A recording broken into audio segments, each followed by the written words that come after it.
जय मां संतोषी। प्यारे मित्रों, शुक्रवार के दिन माता वैभव लक्ष्मी की पूजा तो होती ही है, साथ ही इस दिन मां संतोषी की पूजा भी विशेष रूप से होती है। माता संतोषी को सुख, शांति और वैभव की देवी माना जाता है। माना जाता है कि शुक्रवार के दिन संतोषी माता का व्रत करने और कथा सुनने से घर में सुख समृद्धि आती है। साथ ही जिन्हें संतान सुख प्राप्त नहीं हो पा रहा है, वो संतान प्राप्ति के लिए इस व्रत को करते हैं। हालांकि संतोषी माता के व्रत के नियम बाकी व्रतों से अधिक कठिन है, इनका पालन करना बेहद अहम होता है। इन्हें संतुष्टि की मां भी कहा जाता है। कहा जाता है कि अगर संतोषी माता का व्रत 16 शुक्रवार तक किया जाए तो व्यक्ति की हर मनोकामना पूरी होती है। संतोषी को शुक्रवार का दिन बेहद प्रिय है। अगर इस दिन पूरे विधि विधान के साथ माता की पूजा की जाए और कथा सुनी जाए तो जीवन के लिए बेहद लाभदायी परिणाम हासिल होते हैं। अगर सच्चे मन से शुक्रवार के दिन मां संतोषी पूजा की जाए तो और कथा सुनी या पढ़ी जाए न तो अविवाहित लड़कियों को सुयोग्य वर मिलता है। संतोषी माता की अनुकंपा कर अगर व्रत पूरा किया जाए तो भक्तों की सभी मनोकामनाएं पूरी होती हैं। यह व्रत करने से छात्र व छात्राएं परीक्षा में सफल होते हैं। अगर आपके कोई कार्य के मामले चल रहे हैं तो उनमें आपको विजय प्राप्त होती है। व्यक्ति को उसके कारोबार में लगातार लाभ की प्राप्ति होती है। इस दिन व्रत करने से घर में सुख समृद्धि का पुण्य फल की प्राप्ति होती है। आइए मित्रों, जानते हैं संतोषी माता की व्रत विधि। क्या करें इस दिन? मित्रों, इस दिन सूर्योदय से पूर्व उठें, घर की सफाई कर स्नान आदि से निवृत्त हो जाएं। घर के ही किसी पवित्र स्थान पर संतोषी माता की मूर्ति या चित्र स्थापित करें।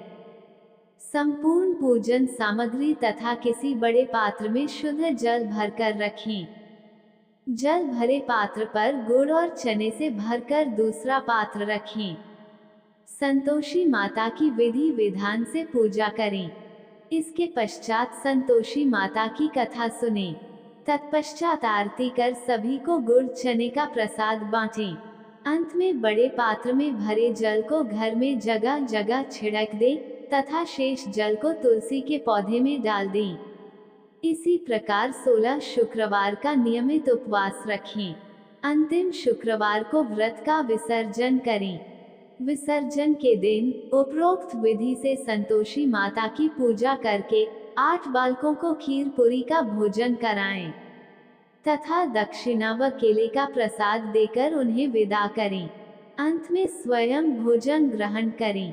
क्या न करें? इस दिन व्रत करने वाले स्त्री पुरुष खट्टी चीज का न ही स्पर्श करें और न ही खाएं।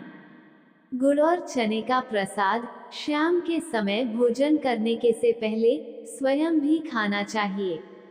भोजन में कोई खट्टी चीज, अचार और खट्टा फल नहीं खाना चाहिए। व्रत करने वाले के परिवार के लोग भी उस दिन कोई खट्टी चीज नहीं खाएं। संतोषी माता व्रत कथा। एक नगर में एक बुढ़िया रहती थी। उसके 7 बेटे थे। 6 बेटे कमाने वाले थे, जबकि बेटा एक कोई काम नहीं करता था। बुढ़िया 6 बेटों की रसोई बनाती, भोजन कराती और उनसे जो कुछ जूठन बचती वह 7वें को दे देती। एक दिन 7वां बेटा अपनी पत्नी से बोला कि देखो, मेरी माँ को मुझसे कितना प्रेम करती है। तब उसकी पत्नी बोली, क्यों नहीं, सबका झूठा जो तुमको खिलाती है। ये सुनकर बेटा बोला, ऐसा नहीं हो सकता है। मैं जब तक आंखों से न देख लूं मान नहीं सकता। बहू हंसकर बोली, देख लोगे तब तो मानोगे। कुछ दिन बाद कोई त्योहार आया। घर में बुढ़िया ने 7 प्रकार के भोजन और चूरमे के लड्डू बने। तब 7वां बेटा अपनी मां को जांचने के लिए सिर दुखने का बहाना कर पतला सा वस्त्र सिर पर ओढ़े कर रसोई घर में सो गया। वो कपड़े में से सब देखता रहा। छहों भाई भोजन करने आए। उसने देखा माँ ने उनके लिए सुंदर आसन बिछाया, नाना प्रकार की रसोई परोसी और आग्रह करके उन्हें जिमाया। वह देखता रहा। छहों भाई भोजन करके उठे, तब माँ ने उनकी झूठी थालियों में से लड्डुओं के टुकड़े उठाकर एक लड्डू बनाया और फिर बुढ़िया माँ ने उसे पुकारा, बेटा, छहों भाई भोजन कर गए, अब तू ही बाकी है, उठ, तू कब खाएगा, तू भी खा ले। वह कहने लगा, माँ मुझे भोजन नहीं करना, मैं अब परदेश जा रहा हूँ। माँ ने कहा, कल जाता हो तो आज चला जा। वह बोला, हाँ आज ही जा रहा हूँ। ये कहकर वह घर से निकल गया। घर से चलते समय उसे अपनी पत्नी की याद आ गई। वह गौशाला में कंडे उपले थाप रही थी। तब वहां जाकर बोला, हम जावे परदेश, आवेंगे कुछ काल, तुम रहियो संतोष से, धर्म आपनो पाल। ये सुनकर उसकी पत्नी बोली, जाओ पिया आनंद से, हमारो सोच हटाए, राम भरोसे हम रहें, ईश्वर तुम्हें सहाय। दो निशानी आपन देख, धरूं मैं धीर, सुधी मति हमारी बिसारियो, रखियो मन गंभीर। अपनी पत्नी की ऐसी बातें सुनकर वह बोला, मेरे पास तो कुछ नहीं, यह अंगूठी है, सो तुम ले लो और अपनी कुछ निशानी मुझे दे दो। वह बोली, मेरे पास क्या है, ये गोबर भरा हाथ है। ये कहकर उसकी पीठ पर गोबर के हाथ की थाप मार दी। इसके बाद वह वहां से चल दिया। चलते चलते दूर देश पहुंचा। वहां एक साहूकार की दुकान थी। वहां जाकर कहने लगा कि भाई मुझे नौकरी पर रख लो। साहूकार को नौकर की जरूरत थी। साहूकार बोला, ठीक है, रह जाओ। लड़के ने पूछा, तनख्वाह क्या दोगे? साहूकार ने कहा, काम देखकर दाम मिलेंगे। साहूकार की नौकरी मिली। वह सुबह 7 बजे से 10 बजे तक नौकरी करने लगा। कुछ दिनों में दुकान का सारा लेन देन, हिसाब किताब, ग्राहकों को माल बेचना, सारा काम करने लगा। साहूकार के 7-8 नौकर थे। वे सभी आपस में कहने लगे, ये तो बहुत होशियार बन गया है। सेठ ने भी काम देखा और 3 महीने में ही उसे आधे मुनाफे का हिस्सेदार बना लिया। वो कुछ वर्ष में ही नामी सेठ बन गया और मालिक सारा कारोबार उस पर छोड़कर चला गया। इधर उसकी पत्नी को सास जेठानी दुख देने लगी और सारी गृहस्थी का काम उसी से करा के उसे लकड़ी लेने जंगल में भेजते देते थे। इस बीच घर के आटे से जो भूसी निकलती, उसकी रोटी बनाकर रख दी जाती और फूटे नारियल की नारियली में पानी। एक दिन वो लकड़ी लेने जा रही थी। रास्ते में बहुत सी स्त्रियां संतोषी माता का व्रत करती दिखाई दी। वो वहां खड़ी होकर कथा सुनने लगी और पूछा, बहनों, तुम किस देवता का व्रत करती हो और उसके करने से क्या फल मिलता है? यदि तुम इस व्रत का विधान मुझे से कहोगी तो मैं तुम्हारा बड़ा एहसान मानूंगी। तब उनमें से एक स्त्री बोली, सुनो, ये संतोषी माता का व्रत है। इसके करने से निर्धनता, दरिद्रता का नाश होता है और जो कुछ मन में कामना हो सब संतोषी माता की कृपा से पूरी होती है। तब उसने उससे व्रत की विधि पूछी। वह भक्तिनी स्त्री बोली, 1.25 आने का गुड़ चना लेना, इच्छा हो तो 5.25 आने का लेना या 1.25 रुपए का भी, अपनी सहूलियत के अनुसार लेना। बिना परेशानी और श्रद्धा व प्रेम से जितना भी बन पड़े सवाया लेना। प्रत्येक शुक्रवार को निराहार रहकर कथा सुनना, इसके बीच क्रम टूटे नहीं, लगातार नियम पालन करना।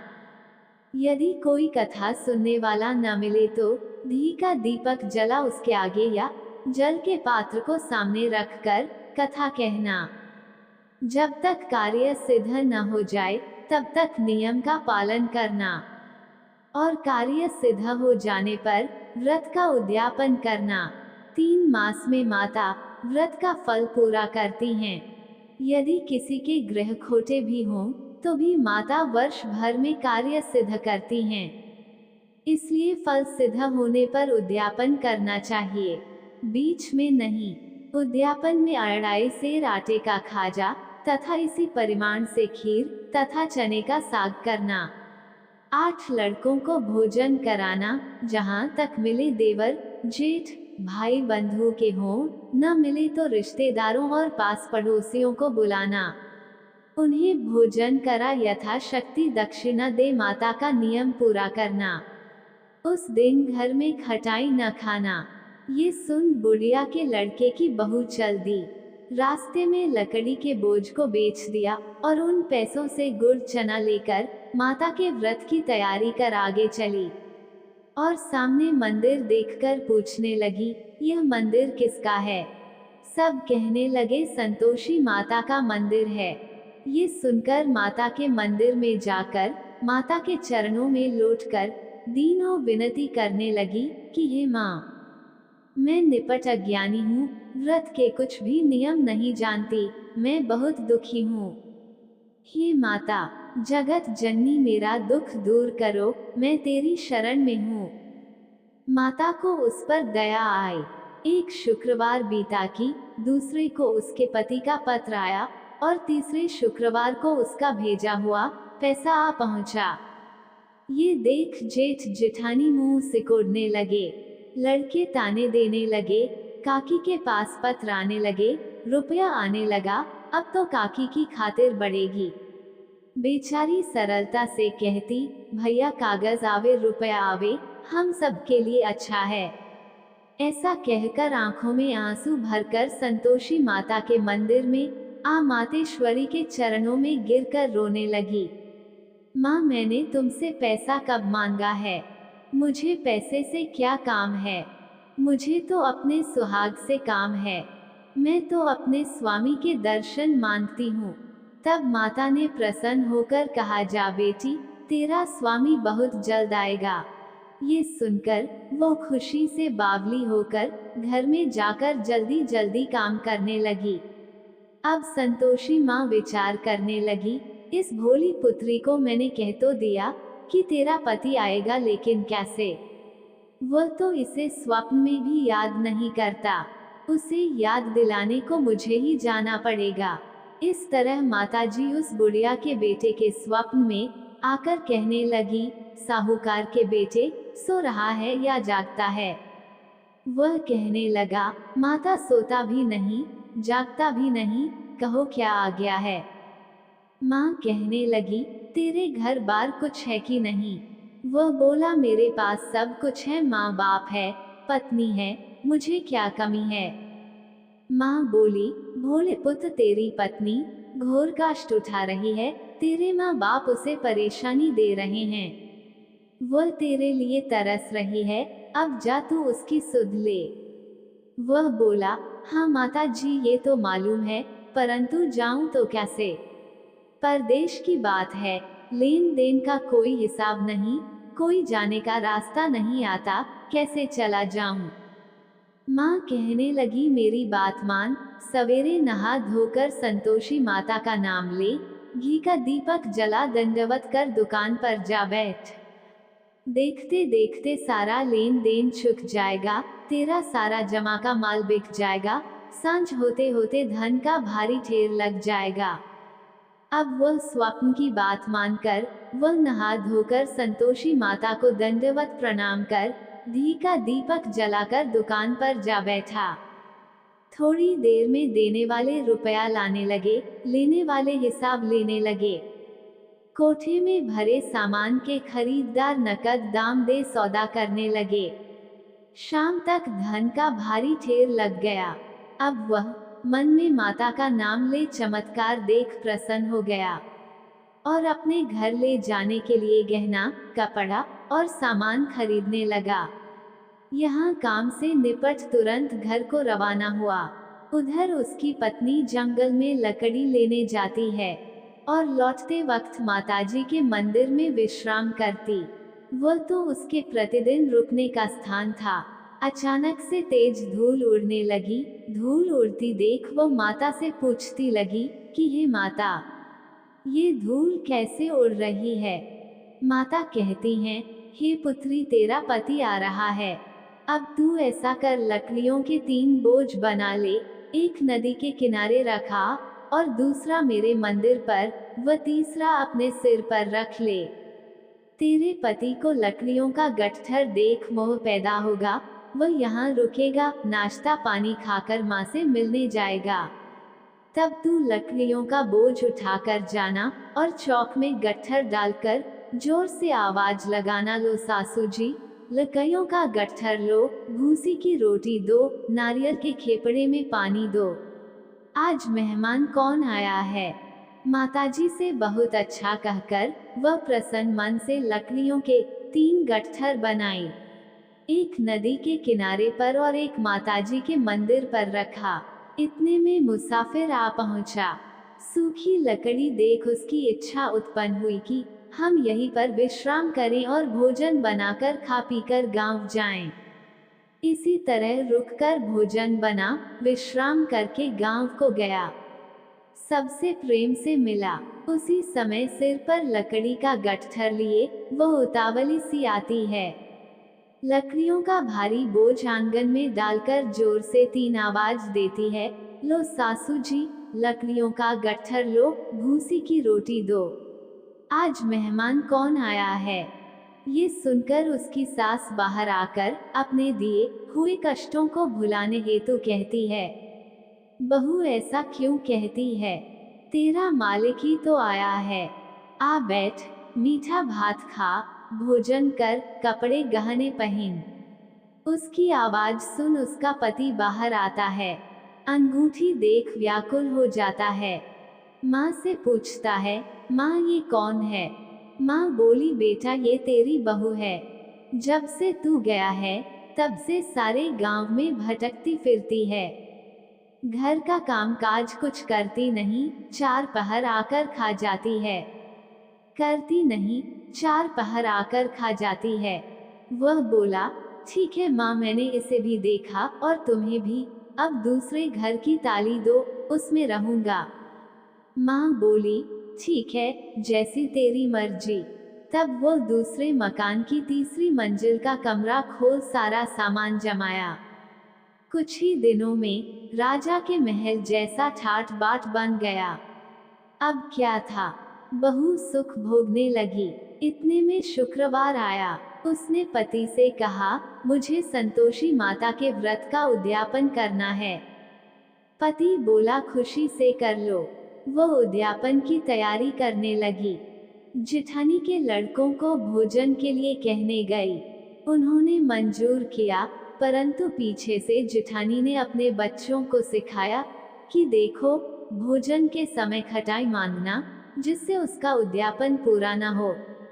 लड़के जीवने आए, खीर और खाना पेट भर कर खाया, परंतु बाद में खाते ही कहने लगे कि हमें खटाई दो, खीर खाना हमको नहीं भाता, देखकर अरुचि होती है।